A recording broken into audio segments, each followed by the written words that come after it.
Meus amigos, né? Com vocês aqui o N. Gente, o Palmeiras acabou aí o jogo, né, da Copinha. Palmeiras e Batalhão, 9-0 pro Palmeiras. Sim, o Palmeiras paulisteou e meteu 9-0 no Batalhão. Equipe que inclusive fez até um jogo equilibrado com o Remo, né? Pra você ver aí. Bom, o Remo vai jogar contra o Palmeiras no último jogo agora, no final de semana, para definir a sua permanência ou não na Copinha.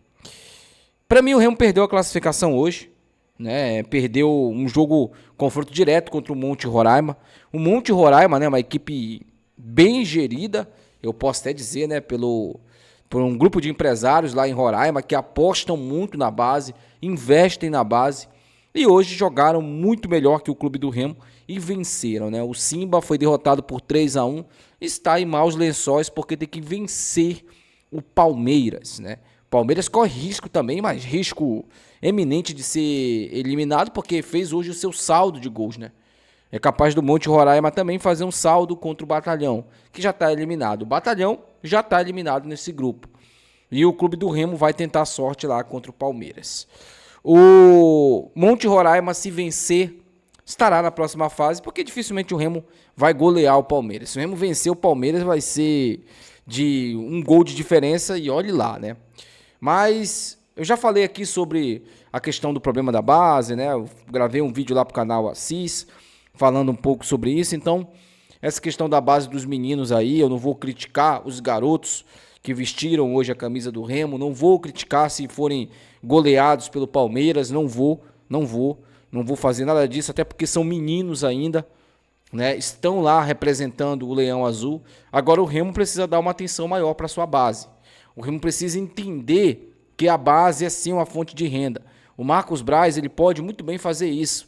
Ele pode muito bem colocar essas ideias na cabeça da diretoria. Ele está tentando fazer isso. Mas a diretoria do Remo está preocupada com o Manuelzinho Ribeiro ser o próximo presidente do Remo ou futuramente presidente do Remo. Uma coisa é certa, Manuelzinho Ribeiro virá para ser presidente do Remo cedo ou tarde. Seja agora com o Glauber, seja depois, né? Eles estão preparando já o terreno, ao invés de se preocuparem com algo que interessa de fato, que é a base. O que interessa para a gente é a base. O que interessa para o clube é a base. É formar jogador, utilizar jogador da base. O Remo não utiliza jogador da base.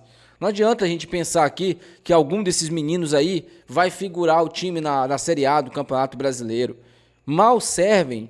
E eu não estou nem falando da questão técnica dos meninos, que são bons de bola. Tem alguns meninos aí na base bons de bola.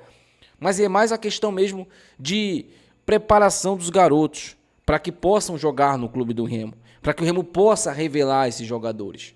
Isso tudo é um trabalho que tem que ser feito internamente. Isso tudo é um trabalho que tem que ser feito na base.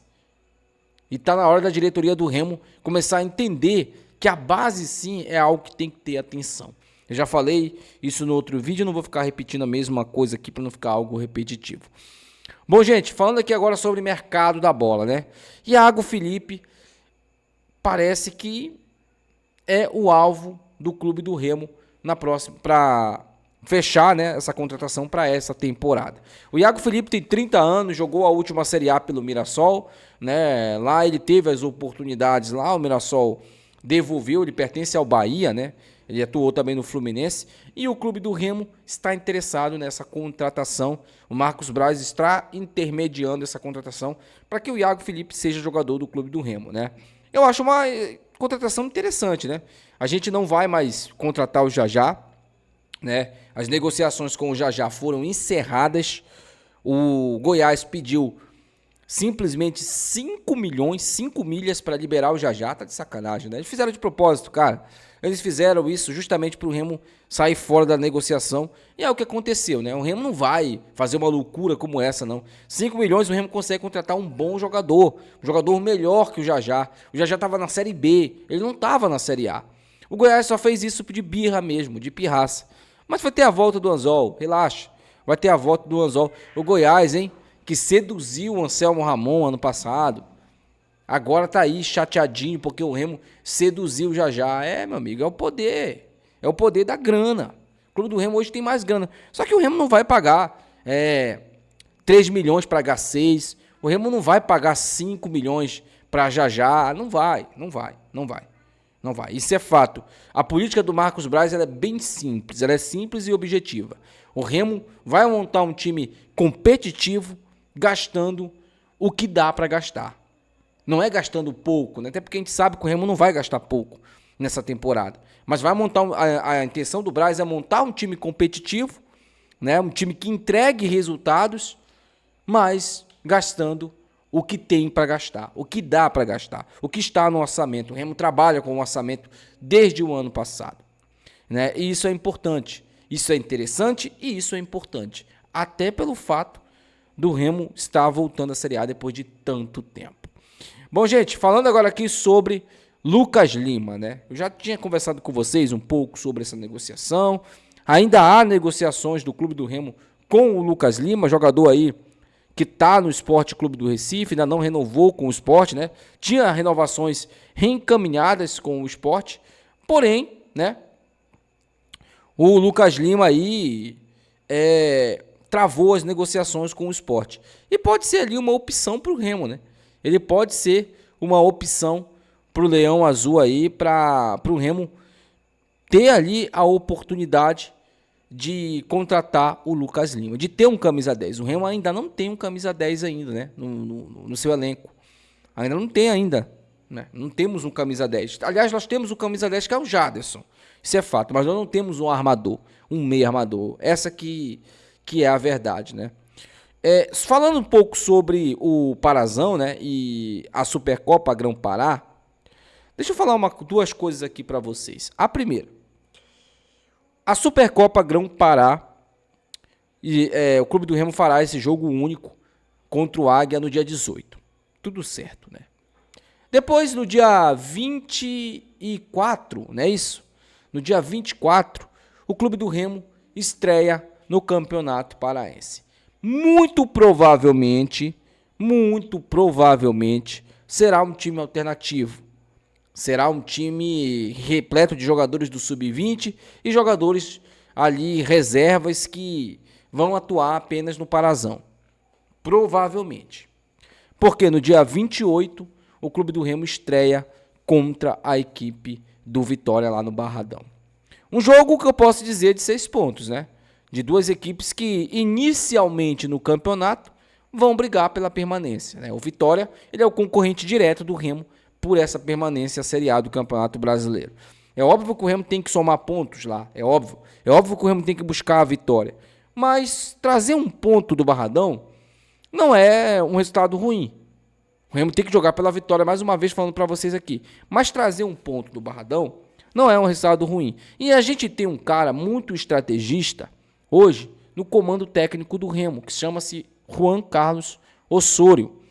Treinador aí experiente, que sabe como trabalhar um time como o Clube do Remo, que é um time de orçamento limitado, é um time que está sendo montado ali de acordo com as características que o treinador gosta de trabalhar, um time repleto de opções para ele. Só de centroavantes nós temos 4, só para a opção de centroavante, para você ter uma ideia. Nós temos Eduardo Melo, nós temos Carlinhos, nós temos o João Pedro e nós temos o Aleph Manga, né? Somos 4 centroavantes aí que o Clube do Remo tem hoje, né? O Carlinhos, João Pedro, Eduardo Melo e Aleph Manga. E eu vi hoje um comentário, acho que foi Danilo Pires, né? Falando sobre as críticas do torcedor à contratação do Carlinhos. Que ele não entende, o Danilo Pires disse que não entende as críticas do torcedor. E ainda acusou alguns torcedores, né, mistos, segundo o que ele diz, né, que esses torcedores querem fazer a cabeça de outros torcedores, porque o cara não foi bem no Flamengo, não foi bem no Vitória, que o cara não vai ir bem no Remo. O torcedor do Remo não está errado. Não está errado em reclamar da contratação do Carlinhos. Não está errado.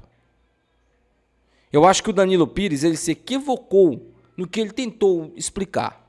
Porque, assim, é claro que a gente não pode achar que o cara não possa recuperar um bom desempenho no Remo. A gente não pode achar isso. Só que o Carlinhos, ele é uma piada no Flamengo, ele é uma piada no Vitória. Isso aí ninguém está inventando. Isso aí os próprios torcedores do Vitória e do Flamengo falam, relatam. Então, uma mídia, né, a mídia tradicional, ela tentou muitos anos, mas muitos anos mesmo, manipular o torcedor. Fazer com que o torcedor torcesse só para times do eixo. Fazer com que o torcedor olhasse só o futebol do eixo. Eu escutei, crescendo no futebol paraense, que não dava para a Globo, a principal emissora do país, transmitir jogo do Campeonato Paraense, porque senão o torcedor não ia para o estádio, o torcedor ia ficar em casa. Para mim, foi algo mais absurdo que eu escutei na minha vida, referente à transmissão de futebol. Tanto é que vai no estádio, que teve a transmissão, por exemplo, do clássico Rei da Amazônia, e foram os dois maiores públicos da Série B. Um time brigando pelo acesso e um outro brigando para não ser rebaixado. Um conquistou o acesso e o outro conquistou o rebaixamento. Então, eu acho que o torcedor tem sim o direito de criticar e falar o que ele quiser nas redes sociais, desde que ele não ofenda familiares, ele não ofenda o próprio jogador. Mas dizer que o jogador é ruim, é uma contratação ruim, o torcedor tem esse direito. O torcedor paga um dos sócios mais caros do país sem ter nenhum retorno. O torcedor compra uma camisa cara. O torcedor, ele vai no estádio sempre quando ele pode. Então o torcedor tem o direito sim de reclamar. Independente se é exagerado ou não, a crítica tem que ser sim feita, viu, seu Danilo Pires? Viu? Eu fiquei sabendo que o senhor é remista esses dias agora. Eu fiquei sabendo que o senhor torce para o Remo esses dias agora. Também está na Série A, né? Estava na Série D, nem valia a pena falar. Agora está na Série A. O que vai ter de remista aparecendo aí é absurdo, né? Que a gente nem sabia que era. Então deixa aí nos comentários. Quero saber a opinião de vocês, tá? Até o próximo vídeo. Tchau.